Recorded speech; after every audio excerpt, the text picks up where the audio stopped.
Welcome back to Dreamin' Dragons. Last time, we got our super seeds in the dirt and watched them pop to life.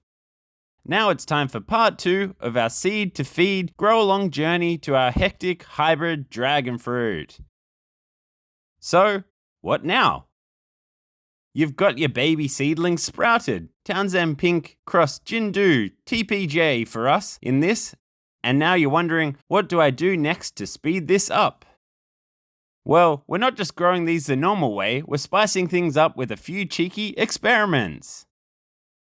Let's dive in. Before we go mad scientists, don't rush.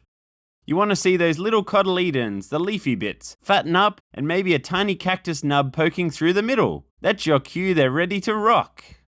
Option 1, the control, aka the boring one. We're leaving a batch of seedlings right where they are. Not too deep, a little crowded, just like they'd grow naturally if a dragon fruit fell to the ground and sprouted a mini army.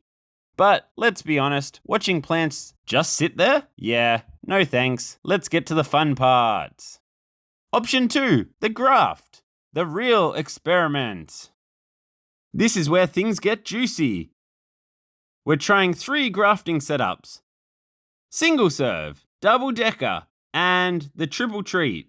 Now, rumour has it that grafting a seedling onto a mature rootstock, that's a chunk of dragon fruit that already has roots, rather than on its own, can get you a fruit in 1 to 2 years instead of 6. So yeah, this is worth it. What you'll need: a sharp, clean knife, alcohol spray, small, clear bag, permanent marker, micropore tape, or something stretchy and not too sticky, and of course, our little seedlings. The grafting process. Clean, smooth cut through your rootstock. If it's a bit woody, no stress. As long as the flesh is flat, you're good. Next, make another clean cut just below the cotyledons on your seedling. Now, marry the two. Line up those surfaces, tape them snugly together, firm but not crushing, and you're golden. I like tearing thin strips of tape across the cotyledons to really lock them down. If you keep those surfaces clean and secure, you'll get nearly 100% success.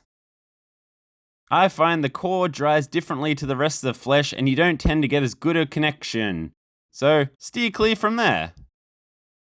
Different grafting combos. You can do a single graft, nice and simple. A double graft, bit of fun. Or go wild with a triple graft. The only limit is how much space your rootstock has on its surface. And check this one out. This one has 4 out of 5 grafts take. Not bad, not bad. Final touches. Label your grafts, date and hybrid combo so you don't forget who's who. Pop a small snap-lock bag over the top for a day or 2 to keep that humidity up while the graft connects. Don't overdo it though, more than 2 days and you risk a bit of rot. A week later, I snip off any extra spikes or nodes so the plant focuses all its energy on the grafts. Keep them shaded for a few weeks, then slowly introduce the sunlight once they're strong. Bonus round, the solo seedling, our secondary control. We're also planting 1 seedling on its own, no graft, no backup, just vibes.